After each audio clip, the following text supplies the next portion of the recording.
So, hello everyone. Myself Tushar Rana. I am from Triple IT City, and currently I am in second year doing BTech from CC. So, आज हम अपना जो कि मैंने पिछला chapter class 12th का start किया था, that is chemistry in everyday life. तो हमने पिछले सेशन में that is multiple choice question number 1 के बहुत से क्वेश्चंस कंप्लीट कर लिए थे। ओके, और हम एमसीक्यू टाइप 2 पे भी पहुंच चुके थे। ओके, तो हमने उसकी कुछ आई थिंक 8 to 10 क्वेश्चन कर चुके थे। ओके, ओके, सो हमने क्वेश्चन नंबर 27 तक कंप्लीट कर लिया। ओके, चलिए आज हम अपना क्वेश्चन नंबर 28 से स्टार्ट करेंगे ये वाला लेक्चर। ओके, और ट्राई करेंगे कि आज हम अपना short answer type that is the part 3 वो भी कंप्लीट कर पाए। ओके, चलिए मैं चैप्टर की हेडिंग डाल देता first. Chapter 16 that is in everyday life.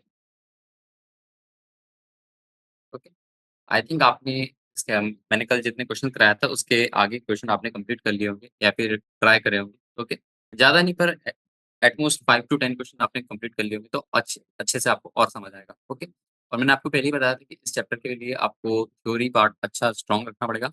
Okay, तो आपको अपनी थ्योरी पे थोड़ा ज़्यादा फोकस करना पड़ेगा क्योंकि इसमें आपको ज़्यादा फॉर्मूले बेस्ड क्वेश्चन नहीं मिलेंगे और ज़्यादा लॉजिकल बेस्ड भी नहीं रहते। बस दे आर सिंपल फैक्ट्स जो कि आपको पता रहते हैं या फिर आपको याद करना होगा। ओके, और इसमें आप आधी मेडिकल नॉलेज तो आधी ले ही लेंगे, इतनी कि अगर आपको कुछ सिंपल सी बीमारी वगैरह हो जाए तो आपको इतना पता चल जाएगा कि आपको कौन-सी मेडिसिन लेना है, उसका कंपोनेंट का कंपाउंड फॉर्मेशन क्या रहना चाहिए। तो चलिए क्वेश्चन नंबर 28। तो क्वेश्चन नंबर 28 बोल रहा है कि veronal and luminal are the derivatives of barbituric acid which are. Okay, तो चलिए बात करते हैं। यहाँ क्या बोल रहा है वेरोनल एंड ल्यूमिनल। ओके, ये 2 डेरिवेटिव्स दिए हमारे पास किसके? Of barbituric acid derivatives of barbituric uric acid. Okay, ये 2 डेरिवेटिव्स है बारब्यूटेरिक एसिड्स के। तो हमें वो पूछ रहा है कि ये दोनों के बारे में बताइए है क्या? ओके, बेसिकली अगर हम इसे क्लासिफाई करना चाहे ड्रग्स के रिस्पेक्ट में तो ये क्या ट्रैंक्विलाइज़र है, नॉन नार्कोटिक एनाल्जेसिक है, एनाल्जेसिक ड्रग्स है या फिर न्यूरोलॉजिकल एक्टिव ड्रग्स? चलिए देखते हैं। तो बेसिकली जो वेरोनल और ल्यूमिनल होते हैं ना, ये एक टाइप के ट्रैंक्विलाइज़र भी कहलाते हैं और साथ ही साथ ये न्यूरोलॉजिकल एक्टिव ड्रग्स भी कहलाते हैं। क्यों? क्योंकि ये जो डेरिवेटिव्स ऑफ बार्बिट्रिक एसिड है ना, हम इसे एज़ अ ट्रैंक्विलाइज़र यूज़ करते हैं। ओके, तो this are used as an tranquilliser. Okay, तो हमारा ऑप्शन नंबर ओके, मुझे यहाँ पे भी अपना पेन करना पड़ेगा। ओके, सो इसका आंसर हो जाएगा that is the first one. और एस जैसे कि ये हमारा ट्रैंक्विलाइज़र है, तो ये हमारा न्यूरल सिस्टम पे that is central nervous system पे भी एक्ट करेगा, तो this is a neurological active drugs. तो द करेक्ट ऑप्शन। और हाँ, कि हम ये एमसीक्यू टाइप 2 कर रहे हैं तो इसमें हमारे 1 से 2 या 2 से ज़्यादा आंसर करेक्ट होंगे, तो हमारा ऑप्शन नंबर ए और option number D R correct. चलिए अब आगे मूव फॉरवर्ड करते हैं क्वेश्चन नंबर 29 पे। क्वेश्चन नंबर 29 बोल रहा है which of the following are anionic detergents. Okay, तो अब हमें बताना है कि इनमें से कौन-सा anionic detergent. So I think you are aware of how many types of detergent are and what each type of detergent are यानी वो किस कंपोनेंट से बने हुए होते हैं। ओके, तो चलिए पहला स्टेटमेंट देखते हैं। उसमें लिखा है कि sodium salt of sulphonated long chain alcohol. Okay, तो देखिए जो sodium salt of sulphonated long chain alcohol होते हैं ना, sodium salt of sulphonated long chain of hydrocarbon जो होते हैं, ये हो गया अल्कोहल का। और that is the last option that is D, वो हो गया हमारा हाइड्रोकार्बन का। ये जो दोनों सॉल्ट्स होते हैं आर एनायनिक डिटर्जेंट। ओके, तो अगर आपको ये पता नहीं होगा तो आप याद कर लीजिए that A and D are the correct answer that is sodium salt of sulphonated long chain alcohol and hydrocarbon. Okay, ये दोनों सॉल्ट अलग-अलग हैं। ओके, मैंने जस्ट इनका लास्ट पार्ट लिखा है साथ में। तो ये दोनों हमारे एनायनिक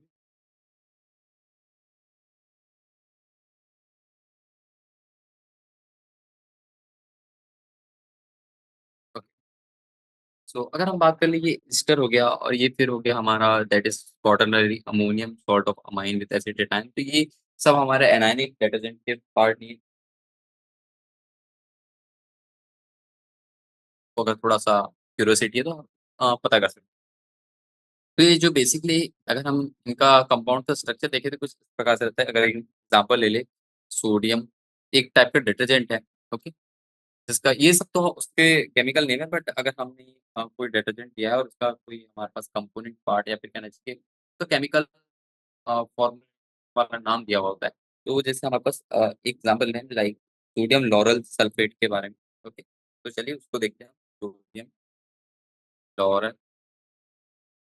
सल्फेट तो ये जैसे कि सल्फेटेड लॉन्ग चेन या तो कार्बन अल्कोहल का होगा या फिर हमारा दैट इज़ कुछ और चीज़ का हो सकता है, ओके? तो चलिए एक और एग्ज़ाम्पल ले लेते हैं, जैसे कि CH3 CH2 इस होल्ड पर ये होता है हमारा डिकेट टाइप,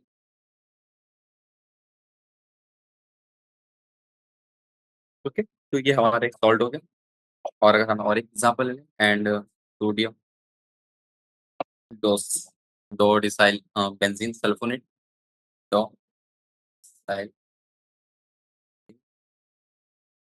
सल्फोनेट तो इसमें हमारा बेंजीन पार्टिसिपेट करेगा। अगर हम इसका स्ट्रक्चर देखें तो इस प्रकार से आता है उसका स्ट्रक्चर। रेशियो और ये 11 टाइम्स होता है और ये कुछ हमारी बेंजीन रिंग इस तरीके से कनेक्टेड रहती है with the SO3 positive and Na negative. तो इस टाइप से हमारा कुछ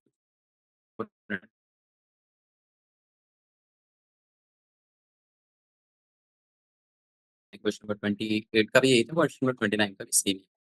चलिए, क्वेश्चन नंबर 30 के बारे में बात करते हैं। तो क्वेश्चन नंबर 30 बोल रहा है, which of the following statements are correct? Okay, तो हमको करेक्ट स्टेटमेंट बतानी है। तो हमारे पास 4 स्टेटमेंट्स दी हुई है। First one is that cationic detergent have germicidal properties. फिर दूसरा ऑप्शन दिया है कि bacteria can degrade the detergents containing high branch chains. Third one is that some synthetic detergent can give foam even in the ice cold water, okay?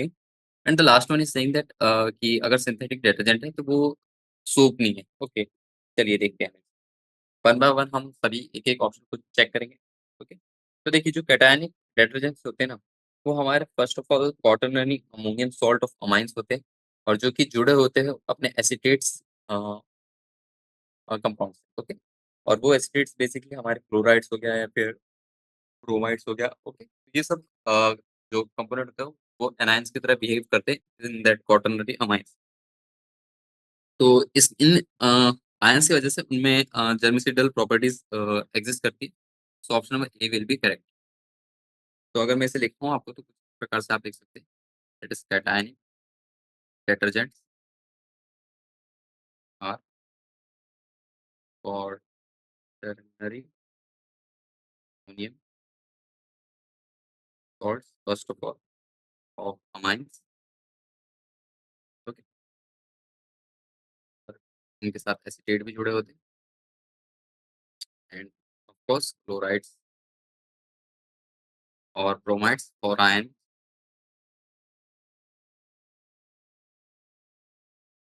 तो इन्हीं की वजह से हमारे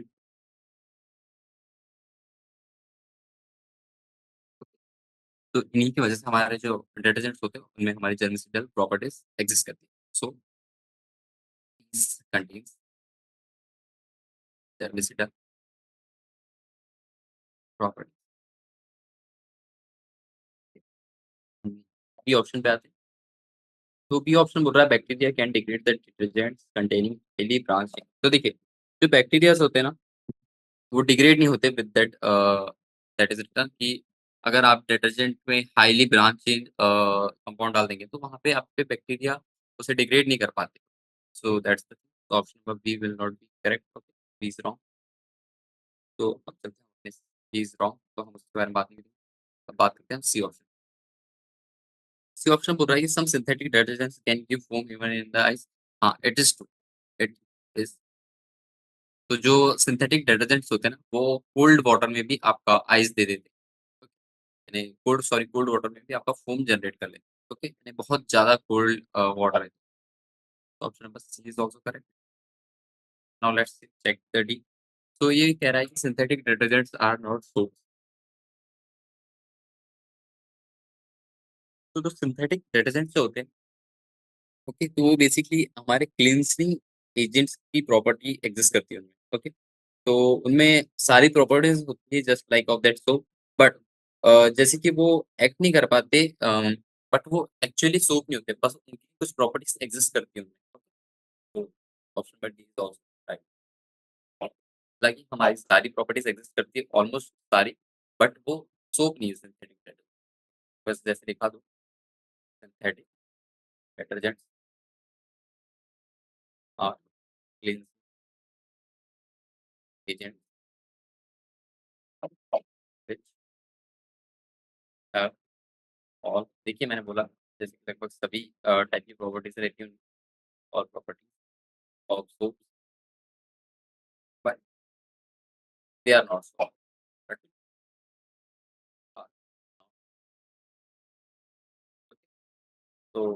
तो बेसिकली हमारे सोडियम पोटेशियम सॉल्ट से बने हुए होते हैं, ये सब है आपको पता है।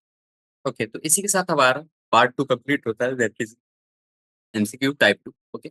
अब हम बात करेंगे अपने पार्ट 3 के बारे में, that is the short answer type question.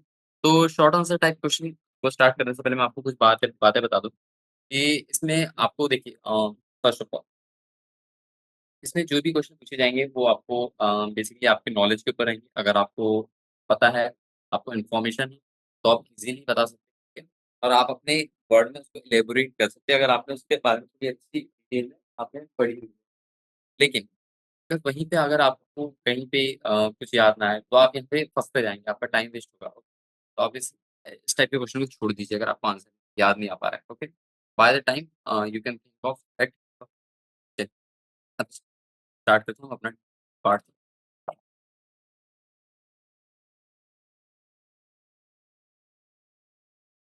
Answer.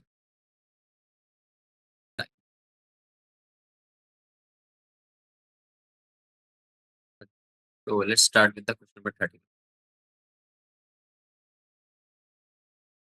Question number 31 कह रहा है, what is the average molecular mass of the drugs? Okay, just wait a minute. I have some issue with the pen. Okay. So what is the average molecular mass of the drugs? Okay, तो देखिए simple है, थोड़ा सा बस थोड़ा सा आपको numerical type का पार्ट दिखेगा इसमें, पर ये भी आपको एज अ इंफॉर्मेशन याद रहना चाहिए। तो average molecular mass of drugs के बारे में बात करें, तो जो average molecular mass of drugs होता है वो कुछ एएमयू के ऑर्डर में होता है, okay. So it is of order about कितना होता है, 100 से लेके 500 यू तक होता है, ओके। तो आपको ये एज अ इन्फॉर्मेशन याद रखनी, okay. Question number 30, question number 32 बोल रहा है, right the uses of medicine, okay. तो ये चीजें तो जैसे ये क्वेश्चन हो गया, ये एज अ जनरल क्वेश्चन है, तो ये आप अपने वर्ड में भी लिख सकते हैं, but we need some technical. तो जो मेडिसिन होते हैं, first of all are used for the treatment of diseases, ऐसा भी लिख सकते हैं, are used in diagnosis, more technical term अगर हम बात कर लें, ओके। या फिर prevention of and some disease, prevention, और अगर प्रिवेंट नहीं हो रही तो हम उसे ट्रीटमेंट भी करने के लिए यूज करते हैं, ट्रीटमेंट ऑफ डिसीजेस। ये सारी चीज़ों के यूज होता है। तो ये सब आपके ऊपर डिपेंड करता है। देखिए, इस चैप्टर का नाम भी है केमिस्ट्री इन एवरीडे लाइफ। तो ये सारी चीज़ें ऐसा नहीं, अगर जो चीज़ ऑब्वियस सी है, वो आप अपने वर्ड में भी लिख सकते हैं, और अगर थोड़ा-सा टेक्निकल साइड में जा रहा है, ओके, तो आप थोड़ा-सा इन्फो लीजिए उसके बारे में, और आप थोड़ा याद कीजिए, तो आपके लिए और ईज़ी पड़ेगा। अब वहीं पे बोलते हैं व्हाट आर द एंटीसेप्टिक, तो एंटीसेप्टिक्स और मेडिसिन में थोड़ा अंतर है। जैसे एंटीसेप्टिक्स जो होते हैं वो कुछ केमिकल्स होते हैं, जो कि आपके यानी कि कुछ माइक्रो ऑर्गेनिज़म्स होते हैं जो आपके लिविंग सेल्स पे रहते हैं, या तो उनके ग्रोथ को प्रिवेंट करने में हेल्प करते हैं, या फिर वो जो टिश्यूज़ है जो आपकी खराब कर दी है उन माइक्रो ऑर्गेनिज़्म, उनको प्रिवेंट करने के लिए यूज़ होते हैं। ओके, तो यहाँ पे जैसे देखो antiseptic are chemical which either kill और प्रिवेंट। ओके, तो ये इनका एक और काम होता है, ये डायरेक्टली किल भी कर सकते हैं उन माइक्रो ऑर्गेनिज्म को जो आपके बॉडी पे इफेक्ट करे, और prevent the growth of micro और ये सारी चीज़, और इसे हम अपनी बॉडी पे लिविंग टिश्यू पे अप्लाई कर सकते हैं। तो नंबर 34 बोल रहा है which type of drugs come under anti microbial drugs? Okay, microbial drug. चलिए एंटी माइक्रोबियल ड्रग के बारे में बात करते हैं। जैसे कि हमारे एंटीसेप्टिक्स हो गए, ओके, तो इसमें भी आपने देखा कि कुछ माइक्रो ऑर्गेनिज्म के इफेक्ट को रोकने के लिए हम यूज करते हैं दैट एंटीसेप्टिक ड्रग्स, तो that also comes under this anti microbial drug. और इसी के साथ साथ हमारे और बहुत से होते हैं, जैसे कि एंटीबायोटिक्स हो गए, फिर हमारे सल्फर ड्रग्स हो गए, फिर हमारे डिसइंफेक्टेंट्स हो गए, तो ये सब हमारे एंटी माइक्रोबियल ड्रग्स के अंदर आते हैं। तो ये बेसिकली हमारे हो गए एंटीसेप्टिक्स फर्स्ट वन, सेप्टिक। फिर हमारे क्या आ जाते हैं, एंटीबायोटिक्स। फिर हमारे आ जाते हैं डिसइंफेक्टेंट्स। और फिर और अगर हम बात करें सल्फा ड्रग्स करके एक और ड्रग होता है, ओके, जिनमें हम सल्फर का यूज़ करते हैं। तो बेसिकली इन 4 टाइप के एंटी माइक्रोबियल ड्रग हम जानते हैं अभी नॉर्मल यूजेस में। ओके, क्वेश्चन नंबर 35 के बारे में बात करते हैं, what are the receptor, where are the receptor located? तो ये एज़ अ थोड़ा-सा सिंपल क्वेश्चन है।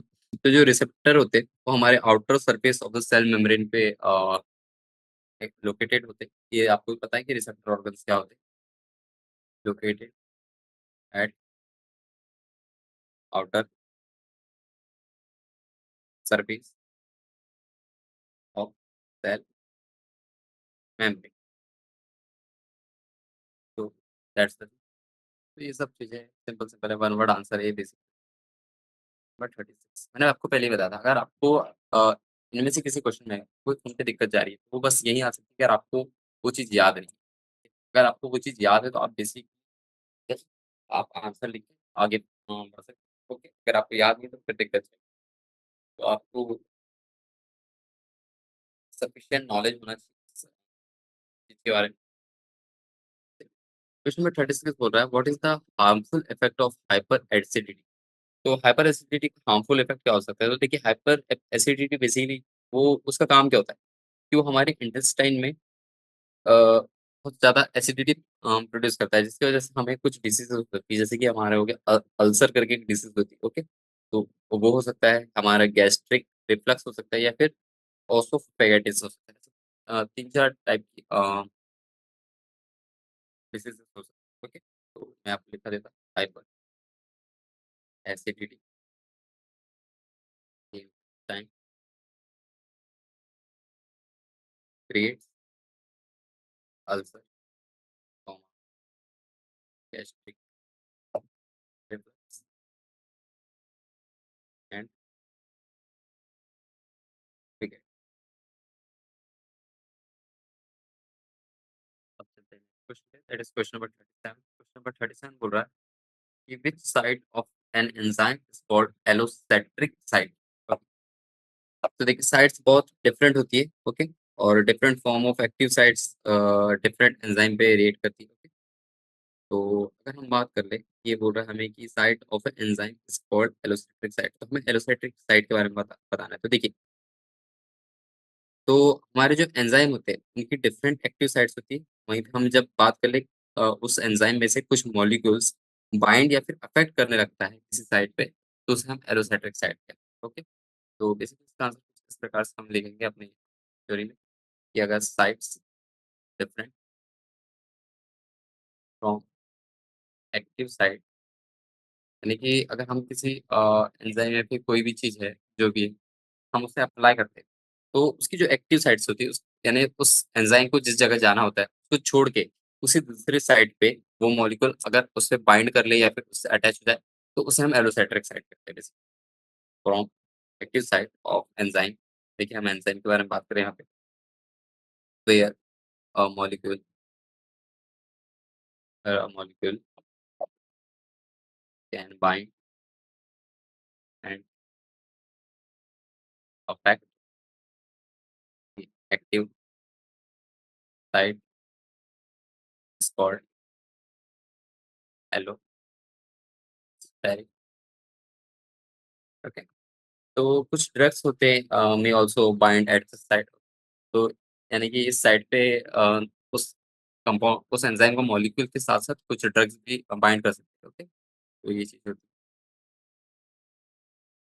है। क्वेश्चन नंबर 38 के बारे में। तो क्वेश्चन नंबर 38 बोल रहा है, what type of forces are involved in binding of substrate to the active site of enzyme. Okay, तो ये भी कुछ पिछले क्वेश्चन से ही जुड़ा हुआ है। तो देखिए, कुछ ionic bonding, okay, ionic bonding हो गया, हाइड्रोजन बॉन्डिंग हो गया, वैन डेर वाल्स इंटरैक्शन हो गया, डायपोल डायपोल इंटरैक्शन हो गया। ये सब टाइप की बाइंडिंग इन्वॉल्व होती है इन द, यानी कि जो एक्टिव साइट और ऑफ एंजाइम में आपका बाइंडिंग होता है उस चीज़ के बारे में। तो मैं यहाँ लिखा देता कि involve binding are, first one that is ionic bonding, फिर हमारा हाइड्रोजन बॉन्डिंग। और मैंने आपको कल पिछले दैट इज द टाइप 2 में भी आपको ये चीज़ बताई थी। ठीक है? तो इससे रिलेटेड एक क्वेश्चन भी आया था, हमने इसमें बात करी थी। और इंटरेक्शन,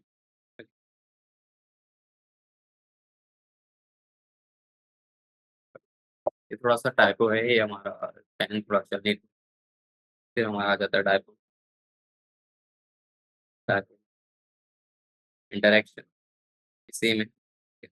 तो और ये बहुत सी बाइंडिंग थी, जिनसे मेजरली ये बात करते हैं क्वेश्चन 39।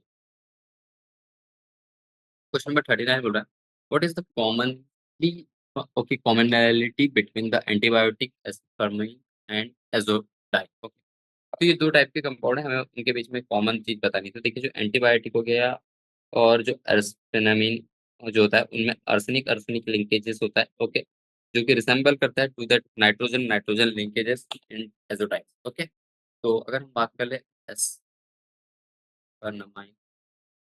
दैट इज़ जो कि हमारा एंटीबायोटिक है,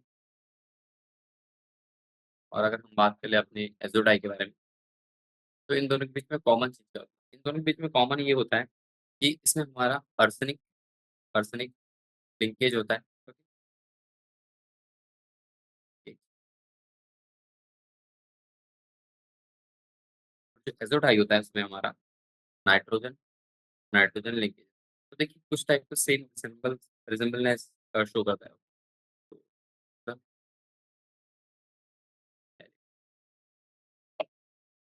सो these are the question for first half. Okay, तो ऐसे करके बहुत से क्वेश्चन हैं हमारे पास in that short answer type question. अभी हमने अपने बहुत से क्वेश्चन को थोड़ा-सा अच्छे से समझा।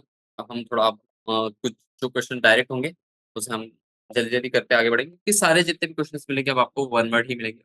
मैं एक नया पेज ले रहा हूँ, और चलिए, क्वेश्चन नंबर कुछ आंसर तो हम डायरेक्टली बुक पे ही कर लेंगे। क्वेश्चन नंबर 4, तो which class of drugs is used in the sleeping pills? अब इसके बारे में बात ही नहीं करना है, सिंपल हो गया हमारा, ट्रैंक्विलाइज़र्स। तो tranquilizers are the basically used in the sleeping pills. Question number 40 तुम्हारा यही हो गया। मैं आपको आंसर दिखा देते हैं। ट्रैंक्विलाइज़र्स। अब इसके बारे में कहाँ से आया, कैसे आया, ये सब मत पूछिए आप। 41 के बारे में बात करें, तो 41 बोल रहा है कि aspirin is pain relieving antipyretic drug but can be used to prevent heart attack. Explain.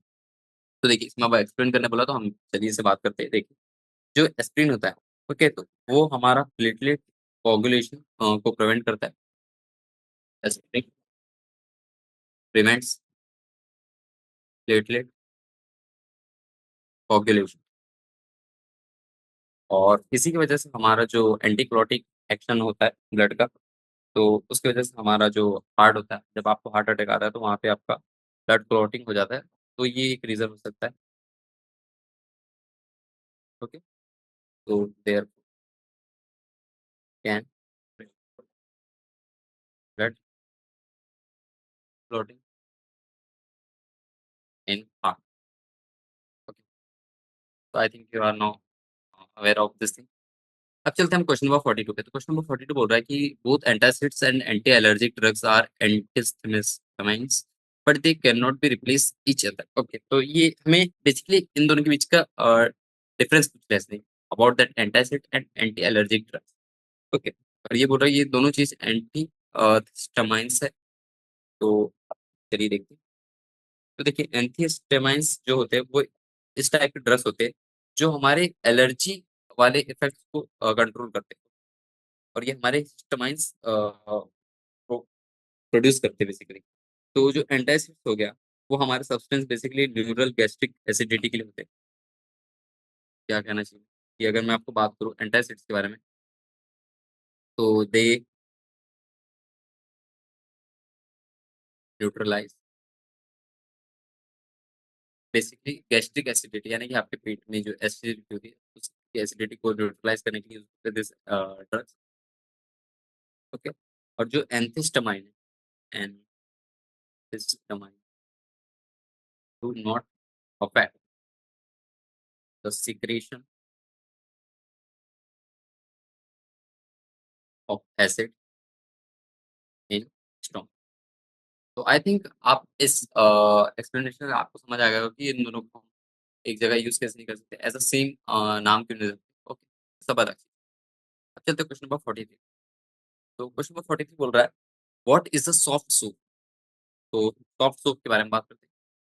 Soft soap, soft soap यानी कि ये बहुत अच्छी क्वालिटी का सोप। ओके, तो ये बेसिकली पोटेशियम सॉल्ट, यानी देखिए आपको पता है कि जब आप सोप बनाते हो या तो वो पोटेशियम सॉल्ट होते हैं या फिर सोडियम सॉल्ट होते हैं। लेकिन जो सोडियम सॉल्ट होते हैं this are made for this hard soap, जैसे कि आपने जो डिटर्जेंट यूज करते हैं आप, या फिर कहना चाहिए व्हील साबुन जो हो गया हमारे कपड़े धुलने का, तो उन सब में ये सोडियम यूज होता है। बट अगर सॉफ्ट सोप के बारे में बात कर ले जिससे आप नहाते हैं, तो उसमें आपका ये potassium as a salt component use होता है। ओके, तो इसमें आपके फैटी एसिड्स भी आते हैं, फैटी एसिड्स। तो ये सब डिफरेंट चीज है, बट अगर आपको मेन चीज याद करना है दैट इज पोटेशियम। तो आई थिंक ये भी समझ आ गया कि आपके घर में जो सोप यूज़ होता है उसमें रहता क्या है। ओके, तो अगर कोई भी अच्छी क्वालिटी का सोप आपको चेक करना है अगर आपके घर में है या नहीं, तो आप ऐसा कर लीजिए, अगर आप सोप लीजिए और उसमें देखिए कि पोटेशियम कंटेंट किसमें ज़्यादा है, या फिर अगर पोटेशियम के अलावा कुछ और हुआ तो वो सॉफ्ट सोप के अंदर नहीं आता। फिर क्वेश्चन नंबर 44 बोल रहा है if a soap is the highly alkali content it irritates the skin. देखिए मैंने वही बोला कि अगर इसमें कुछ ज़्यादा ही यानी कि अगर ये K+ या Na+ है, ये ज़्यादा भी नहीं है, यानी कि बट इनकी मात्रा ये थोड़ी एडुकेट होना चाहिए। अगर ये कुछ ज़्यादा ही क्वालिटी यानी कहना चाहिए कि बहुत ज़्यादा क्वांटिटी में होने लगा तो आपकी स्किन में इरिटेशन फील होने लगे, रैशेस भी आ सकते हैं। फिर बोल रहा है how can the amount of excess alkaline be determined. तो हमें एक्सेस अमाउंट ऑफ अल्कली को कैसे पता कर सकते हैं? यानी आप हमें बोल दिए कि आप मेजर भी बताइए कि आप किस तरीके से बता सकते हैं कि उसमें K+ ज़्यादा है। ओके, फिर बोल रहा है what can be the sources of excess alkaline. Okay, तो ये किस वजह से ज़्यादा है ये? चलिए देख लेते हैं। कौन, कहाँ, कैसे सब कुछ कैसे। चलिए देखते हैं। तो देखिए जो एसिड बेस्ड टाइट्रेशन होता है ना, उससे हम पता कर सकते हैं कि कितना अमाउंट ऑफ अल्कलाई है इन द सोप। तो अगर हाउ के बारे में पूछे यानी कैसे पता कर सकते हैं, तो acid base titration you can do. ठीक है, फिर क्या बोल रहा है जो एक्सेस अल्कलाई है, तो वो जो हमारी हाइड्रोलिसिस ऑफ ऑयल्स होगा, ओके, तो उसके बारे में बच जाता है। तो ये चीज होती है, क्या काम है, तो एक्सेस एक्सेस अल्कली लेफ्ट, जो आपकी एक्सेस अल्कली लेफ्ट हो गई है, जो कि आपके टाइट्रेशन में यूज नहीं हुई है। Okay, after hydrolysis, after hydrolysis of oils और fats can be the source of can be the source of ठीक है, तो आप सबको पता है कि सोप बनता ही है एसिड और base, that is basically salt होता है आपका। तो एसिड बेस स्टार्ट कुछ तो एसिड बेस रिएक्शन होती है, बट जो अगर कुछ रिएक्शन के बाद आपका अल्कली एक्सेस में है, तो वो जो बचा हुआ है, ओके, तो वही हमारा एज अ एनर्जी वो होता है source of that excess alkali. Question number 45।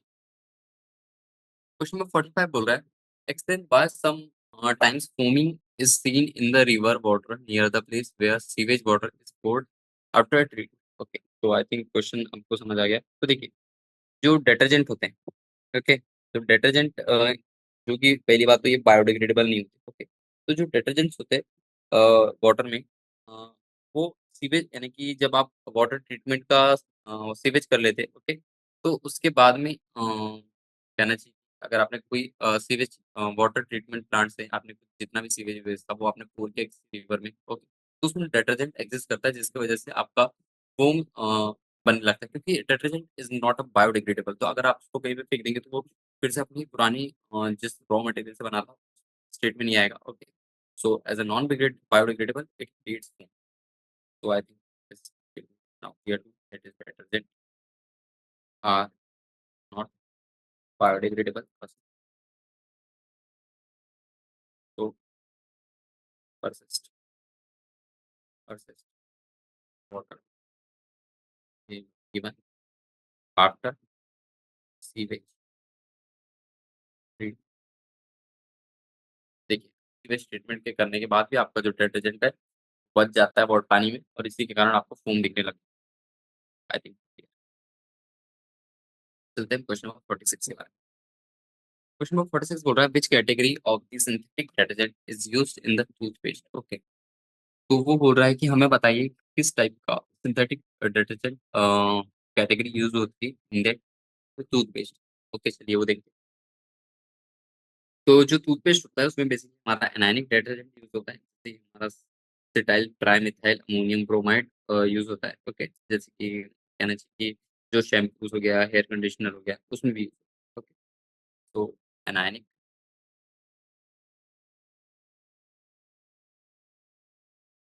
detergents such as acetyl trimethyl ammonium। तो आप इसके नाम से मत घबराइए। देखिए, ये जो नाम्स होते हैं, नेम्स होते हैं, वो थोड़े से डिफरेंट होते ही, और थोड़े लॉन्ग भी होते हैं। Are used in hair shampoos basically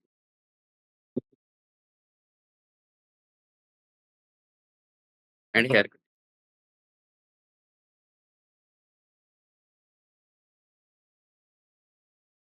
okay, अब चलते हैं क्वेश्चन नंबर 47। तो क्वेश्चन नंबर 47 बोल रहा है कि hair shampoos belong to which class of synthetic detergent, okay. अब ये कुछ उल्टा सीधा कुछ कुछ क्वेश्चन पूछ रहे हो, देखिए सब सेम एक दूसरे से रिलेटेड। तो आपको बोल रहा है कि हेयर शैम्पूस किस टाइप के डिटर्जेंट की क्लास को बिलोंग करते हैं। तो ये बेसिकली हमारे anionic, sorry, it belongs to the cationic detergent. जैसे कि इसमें भी हमारा cetyl, that is cetyl trimethyl ammonium bromide use होता है इसमें भी, okay. But it belongs to the cationic detergent, cationic, okay, pretty clear। अब बात करते हैं नेक्स्ट क्वेश्चन नंबर 48 के बारे में। तो dishwashing soap are synthetic detergent, what is their chemical nature, okay. तो जो डिशवॉशिंग सोप्स होते हैं उनका chemical nature basically non ionic detergent होता है इसमें, ओके। और जैसे कि हम बात कर ले नॉन आयनिक डिटर्जेंट के, तो कुछ एग्जांपल है जैसे कि पॉलीथीन ग्लाइकोल स्टीरेट, उसमें यूज होता है इन दैट डिशवॉशिंग। तो चलिए मैं आपको बता दूं chemical name basically question number 48। तो केमिकल नेम लिखते हैं जो कि यूज इन डिश वॉशिंग, तो वो होता है हमारा polythene glycol stearate, polyglycol stearate, okay. I think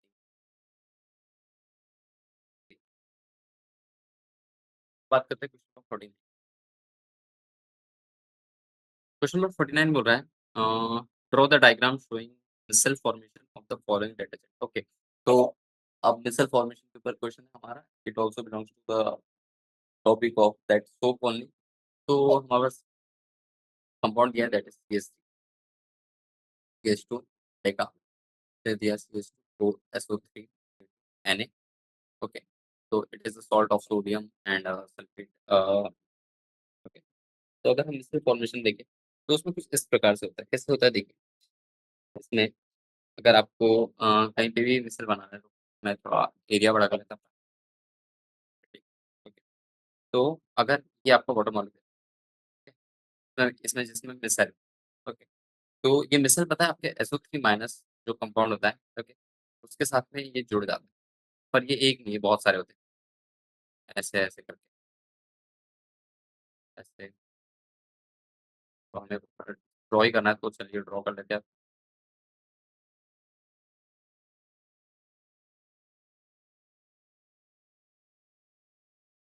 इस तरीके से बहुत से SO3 माइनस आयन से जुड़ जाएगा वो। इस तरीके से आपका मिसल फॉर्मेशन आप शो कर सकते हैं। अगर आपको पूछा जाए कभी question,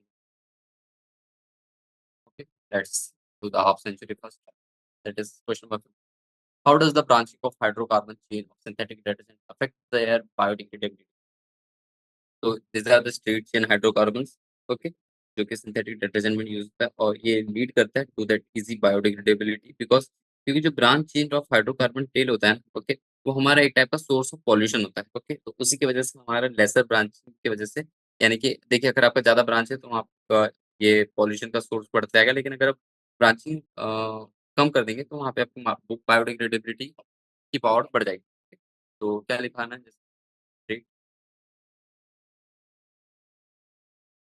hydrocarbon in synthetic detergent leads to easy biodegradability, यानी कि अगर आपकी सिंथेटिक डिटर्जेंट में हाइड्रोकार्बन की चेन अगर स्ट्रेट है यानी कि सिंपल है, तो वहाँ पे आपकी बायोडिग्रेडेबिलिटी के चांसेस ज़्यादा बायोडिग्रेडेबिलिटी क्योंकि because the branch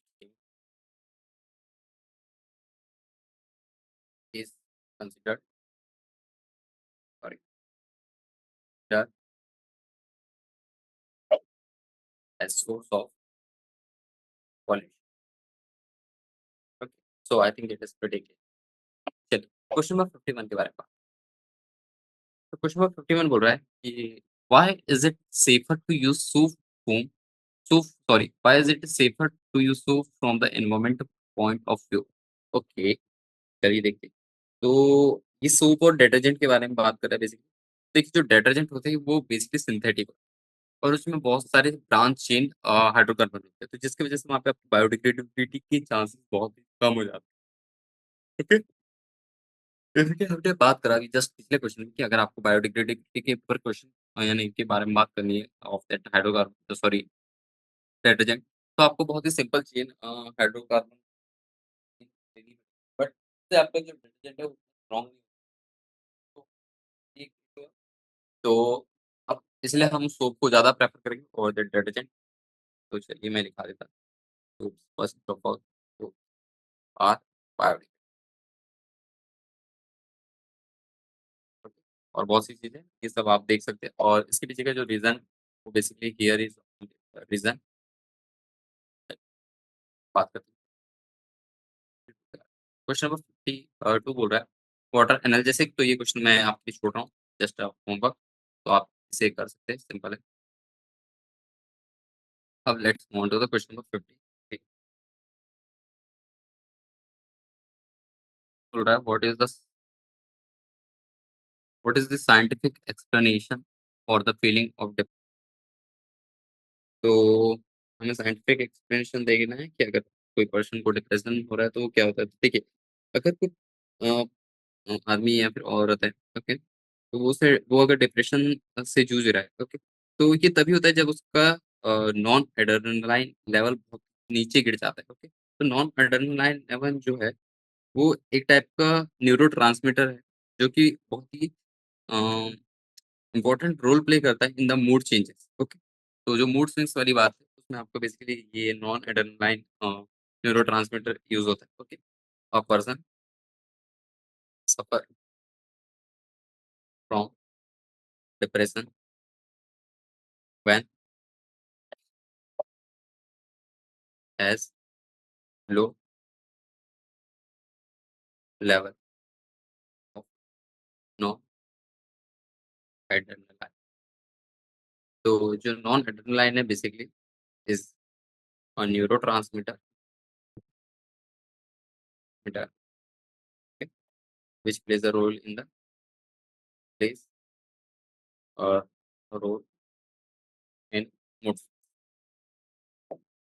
mood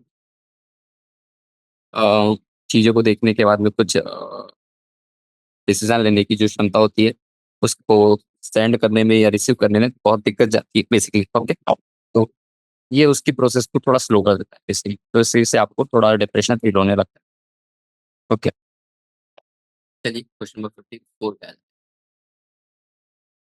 okay, so this is also your homework for you. तो देखिए, ये सब ईज़ी-ईज़ी क्वेश्चन हैं, तो हम सारे क्वेश्चन नहीं कर सकते, जो-जो चीज़ मैंने आपको इसमें अब अगर मुझे ऐसे कुछ क्वेश्चन दिखे, जो कि हमने एमसीक्यू में करे हुए हैं, ओके? टाइप 1 में, टाइप 2 में या फिर शॉर्ट आंसर टाइप में भी अगर हमने किए हुए हैं, रिपीट कर रहे हैं, हम उस क्वेश्चन को फिर से दोबारा नहीं करेंगे, ओके? और आप उम, चाहे तो उसे एक बार करके देखिए, तो आपकी प्रैक्टिस भी होगी, ओके? चलिए, let's move on to the question number 55। तो क्वेश्चन नंबर 55 बोल रहा है between sodium hydrogen carbonate and magnesium hydroxide which is a better antacid and why. Okay, तो मैंने आपको हमारे एमसीक्यू टाइप में भी हमने पढ़ा था कि जो मैग्नीशियम हाइड्रोक्साइड है और जो सोडियम हाइड्रोजन कार्बोनेट है दोनों एक्ट करते हैं एज अ एंटासिड। बट अब हमें बोल रहा है कि इसमें से हमें बताइए कि व्हिच इज बेटर एंटासिड और उसके पीछे रीजन भी बना है। तो देखिए जो मैग्नीशियम हाइड्रोक्साइड है वो हमारा बेसिकली बेटर एंटासिड होता है। तो चलिए उसके पीछे का रीजन भी देख लेते हैं। That is MgOH Woodwise is a better antacid. Okay, तो इसके पीछे का रीज़न है क्योंकि बिकॉज़ ये इनसॉल्युबल होता है, बिकॉज़ बीइंग इनसॉल्युबल। ओके, तो अगर ये इनसॉल्युबल है तो it does not allow the pH to increase the pH. तो जो पीएच वैल्यू है उसको इंक्रीज़ करने से बचा लेता है, टू इंक्रीज़ अपॉन।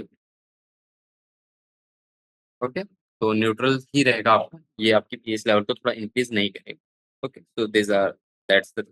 लेकिन वहीं पे अगर हम बात कर ले NaCO3 की, तो वो हमारा सॉल्युबल होता है, NaCO3 के बारे में, ये हमारा हो गया सॉल्युबल। ओके, और इस अगर ये कुछ ज़्यादा मात्रा में हम डाल दें, तो ये हमारा स्टमक में अल्कलाइनेशन ट्रिगर करने लगता है। ओके, तो दैट्स। तो आई थिंक आपको ये क्लियर हो गया होगा। चलिए, अब क्वेश्चन नंबर 6 के बारे में बात करते हैं। Which analgesics are called opiates? Okay, तो अब हमें बताना है कि किस एनाल्जेसिक्स को ओपिएट्स कहते हैं। ओके, तो चलिए ये क्वेश्चन कर लेते हैं, थोड़ा-सा नया लग रहा है। तो आपको ओपिएट्स टर्म आपने पढ़ी नहीं होगी। तो देखिए, जो नार्कोटिक एनाल्जेसिक्स होते हैं ना, ओके, जो कि हम opium that that is basically opium plant, आपको पता होगा what is that opium plant. तो उससे हम एक्सट्रैक्ट करते हैं ओपियम पॉपी, तो उसी को हम क्या कहते हैं, ओपिएट्स कहते हैं। तो चलिए मैं आपको सिंपल वर्ड में लिखा देता हूँ, that is narcotic narcotic analgesic which are obtained from opium poppy are called as opiates. चलिए क्वेश्चन नंबर 57 का बात। क्वेश्चन नंबर 57 बोल रहा है what is the medicinal use of narcotic drugs. तो नार्कोटिक ड्रग्स का अब हमें बताना है मेडिसिनल यूज। तो देखिए, जो नार्कोटिक ड्रग्स होते हैं ना वो हेल्प करते हैं in relieving the pain and produce sleep, basically that is the main reason for using the narcotic drug. Pain relief and, okay, that's the single word. What are the antagonist drugs, तो ये as a homework आपके लिए फिर से again. चलिए question number 59 करते हैं। तो एक क्वेश्चन मैं करूँगा, जो क्वेश्चन मुझे लग रहा है मैंने करवा चुका हूँ, तो मैं उसको आपको एज अ होमवर्क दे दूँगा, या फिर जो मुझे लग रहा है कि बहुत ईज़ी है अकॉर्डिंग टू यू, तो आप उसे कर सकते हैं। तो what is the mode of question 59 बोल रहा है what is the mode of action of anti microbial drugs. तो एंटी माइक्रोबियल ड्रग्स आपको यानी फंक्शन कैसे करता है? तो देखिए, एंटी माइक्रोबियल ड्रग्स होता है ना, वो फर्स्टली माइक्रो ऑर्गेनिज्म हो गया, जैसे कि बैक्टीरिया हो गया, फंगी हो गया, वायरसेस हो गया, या फिर कोई भी डिफरेंट टाइप का पैरासाइट हो गया, ओके? तो उनको सबसे पहले वो किल करेगा और उसके बाद में वो इनहिबिट करता है the pathogenic action microbes, that is firstly antimicrobial drug kill the organism such as bacteria, fungi, viruses भी ले सकते हैं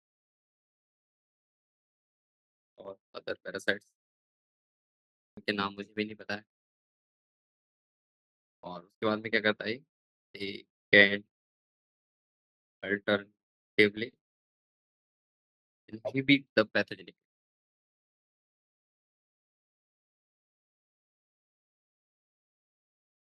pathogenic action। अब चलते हैं क्वेश्चन। तो ये ऐसे देखने में लग रहा होगा कि हमने बहुत से क्वेश्चन सॉल्व करे, but is just simple information और आपको बस इसे एक्सेप्ट करना है कि ये ट्रू है या फॉल्स। तो चलिए, क्या बोल रहा है, what is the side product of soap industry, okay? तो यानी सोप इंडस्ट्री में आपके सोप बनाने के बाद में जो बच जाता है या फिर कुछ सोप के अलावा जो कुछ भी बचता है, उसके बारे में पूछा है। फिर बोल रहा है कि the reaction between soap formation, okay? तो सोप कैसे फॉर्म होता है ये बताया नहीं बोला। तो आई थिंक ये क्वेश्चन आपने कर लिया होगा, चलिए उसे देखते हैं। तो जो सोप बनाने के बाद में जो भी सबसे बचता है उससे हम बेसिकली एज अ ग्लिसरॉल के नाम से जानते हैं, ओके? आप इसे लिख भी सकते हैं, glycerol is obtained as a side product during formation. तो अगर हम इसका प्रोसेस देखें तो कुछ इस तरीके से होता है। H O double bond 17 H 50, sorry H 25, फिर यहाँ पे एच ओ आ जाता है अपना, फिर सी डबल बॉन्ड 7 एच 5। हमें रिएक्शन देखें, एच ओ, फिर ये हो गया हमारा, सॉरी सी एस कहाँ से, फिर सी डबल बॉन्ड 70 30। तो ये हमारा जो होता है that is the glycerol stearate. इस कंपाउंड का नाम लिखा था मैं आपको, ग्लिसरॉल स्टीरेट, ओके? और इस कंपाउंड के साथ जब आप NaOH डालेंगे तो आपको जो प्रोडक्ट मिलता है ऑन द हाइड्रोलिसिस, हाइड्रोलिसिस करने के बाद में आपको जो थोड़ा-सा हीट भी करना पड़ेगा, तो आपको ये प्रोडक्ट मिलता है CH2OH, H2OH, and this is basically glycerol, okay? तो यही प्रोडक्ट के बारे में बात करी थी, ग्लिसरॉल। और जो बचा हुआ कंपोनेंट बनता है that is basically a, of देखिए जो हमें रिक्वायर्ड प्रोडक्ट चाहिए, जो चाहिए रहता है वो रहता है that is 17H35 double bond O Na, okay? तो ये हमारा हो गया सोडियम स्टीरेट, जो कि हम सोप के नाम से जानते हैं, सोडियम स्टीरेट। फिर तो चलिए इसके बाद आपको ये भी समझ आएगा कि सोप का स्ट्रक्चर किस प्रकार से दिखता है, ओके? अब चलते हैं क्वेश्चन नंबर 61। तो आई थिंक हम ये 3 क्वेश्चन कंप्लीट कर लेते हैं आज। तो क्वेश्चन नंबर 61 बोल रहा है कि what is the difference between bathing soap and washing soap, okay? तो चलिए देख लेते हैं। तो मैंने आपको ऐसे क्वेश्चन मैंने आई थिंक करा दिया, बट मैं आपको थोड़ा हिंट देना चाहूँगा कि इसमें मैंने आपको कुछ पोटेशियम सॉल्ट और कुछ सोडियम सॉल्ट के बारे में आपको बात करी थी, कुछ हार्ड सोप, कुछ सॉफ्ट सोप जो होते हैं, ओके?